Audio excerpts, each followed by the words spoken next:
बिस्मिल्लाहिर्रहमानिर्रहीम।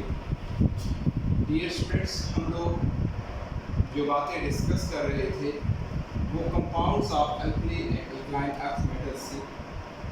तो ये जो compounds of alkali and alkaline earth metals हमने स्टार्ट किया था, compounds of alkali and alkaline earth metals. इसमें हमने इनके जो कंपाउंड्स में एक हमने टाइप के कंपाउंड को डिस्कस कर लिया था, दोज आर ऑक्साइड्स। आज बच्चों हम दूसरी टाइप के जो इनके कंपाउंड्स हैं उनको हम डिस्कस करेंगे and those are known as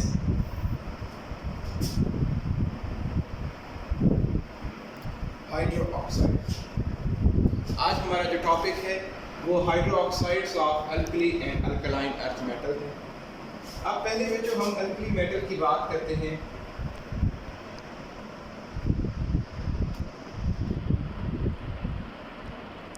अब कहते हैं जो अल्कली मेटल्स के हाइड्रो ऑक्साइड्स होते हैं, they are crystalline in nature.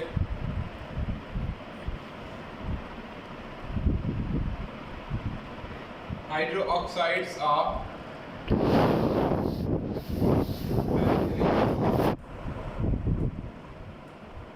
metals are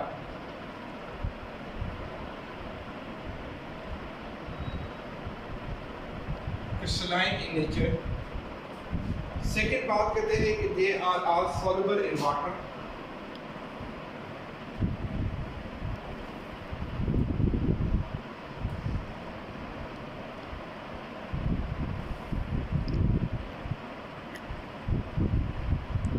except lithium hydroxide।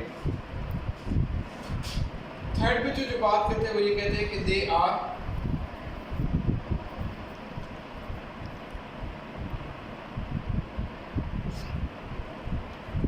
Hygroscopic compound. अब जो हाइग्रोस्कोपिक कंपाउंड्स कौन से होते हैं? ऐसे कंपाउंड जो कि मॉइस्चर को एब्जॉर्ब करें, उन्हें हम कौन से कंपाउंड्स कहते हैं? हाइग्रोस्कोपिक कंपाउंड्स कहते हैं। नेक्स्ट वन कहते हैं they are very strong bases।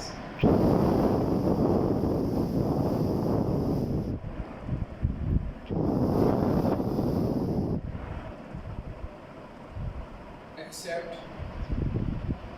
lithium hydroxide। lithium hydroxide के अलावा बाकी ये जो सारे आपके पास अल्कली मेटल की हाइड्रोक्साइड्स हैं, ये बेसिक इन नेचर होते हैं। अब नेक्स्ट जो अल्कली के बाद अगर हम अल्कलाइन अर्थ मेटल की बात करें,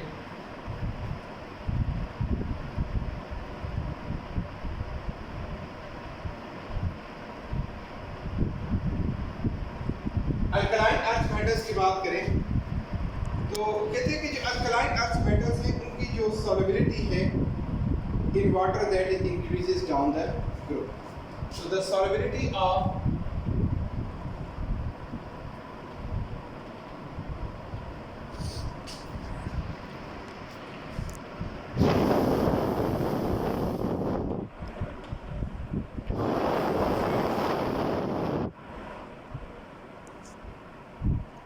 alkaline earth metals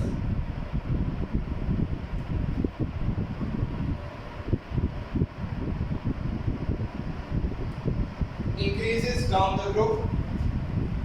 तो अब देखिए अल्कलाइन अर्थ मेटल आपके पास कौन कौन से हैं?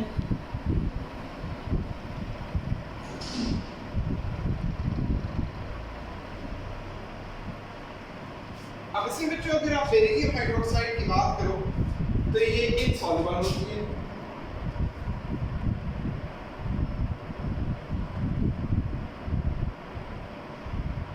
बेरिलियम के बाद मैग्नीशियम हाइड्रोक्साइड की अगर बात करें तो स्पेरिंगली सॉल्युबल होती है।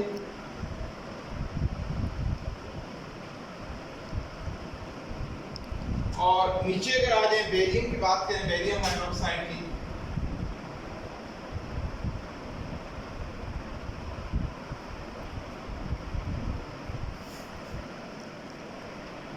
तो बेरियम हाइड्रोक्साइड जो है वो कंप्लीटली सॉल्युबल। कि टॉप टू बॉटम जो सॉल्युबिलिटी है वो इंक्रीज होने की रीज़न क्या है। अब बच्चों हमने ये बात स्टार्ट में पढ़ चुके हैं कि जो सॉल्युबिलिटी है ना उसके लिए दो फोर्सेस इन कंपटीशन होती हैं। एक आपके पास हाइड्रेशन एनर्जी है और दूसरी कौन सी है, लैटिस एनर्जी। अगर आपकी लैटिस एनर्जी कम होगी और हाइड्रेशन एनर्जी ज़्यादा होगी तो वो कंपाउंड जो है वो क्या हो जाएगा, सॉल्युबल हो जाएगा। अब हम यहाँ पे लिखेंगे कि increase in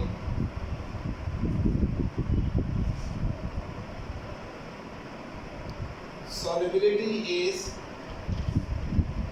due to that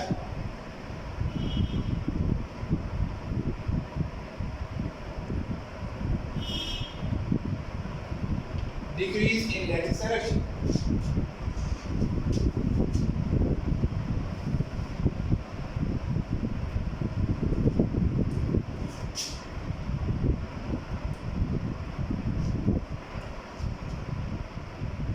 Next effect of temperature.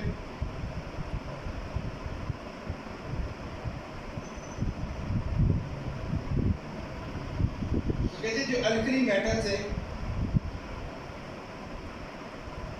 Alkali metals के जो हाइड्रोक्साइड्स हैं,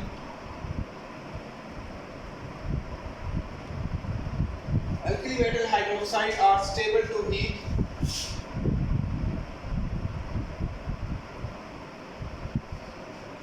except lithium hydroxide। और कहते हैं जो alkaline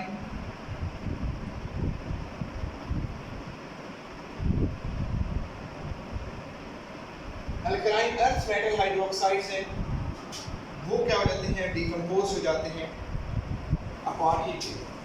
alkaline earth metal hydroxide are decompose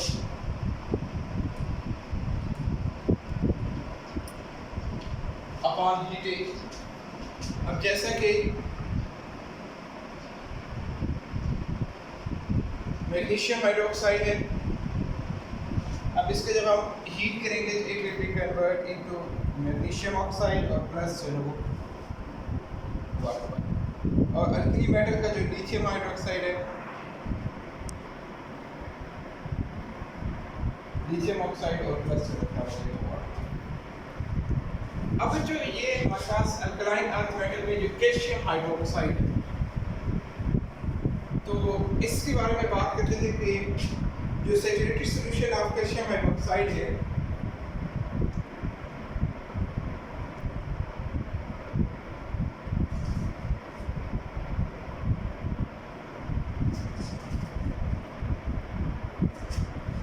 is known as lime water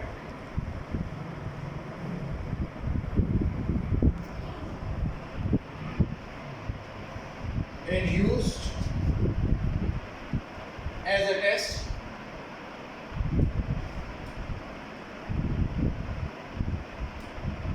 for carbon dioxide।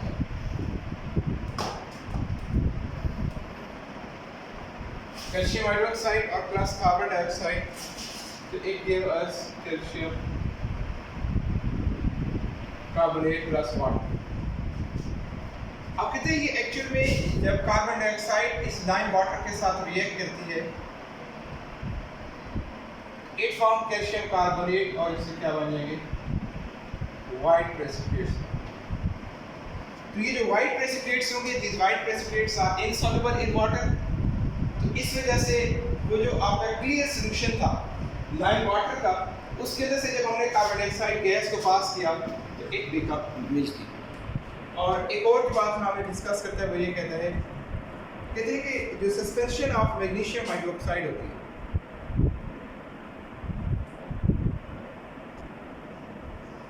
the suspension of magnesium hydroxide is called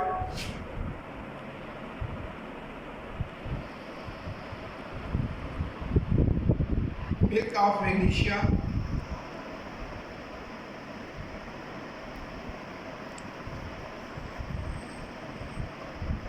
it is used for the treatment of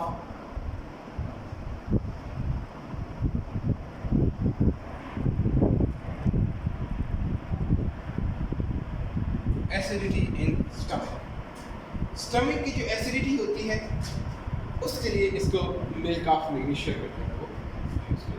ये बच्चों हमारे पास आज का topic था जिसमें हमने अल्कली और alkaline earth metals के हाइड्रो ऑक्साइड्स के बारे में डिस्कस किया। तो कल इंशाल्लाह हम आगे कार्बोनेट्स के बारे में डिस्कस करेंगे। ओके स्टूडेंट्स, अल्लाह हाफिज़।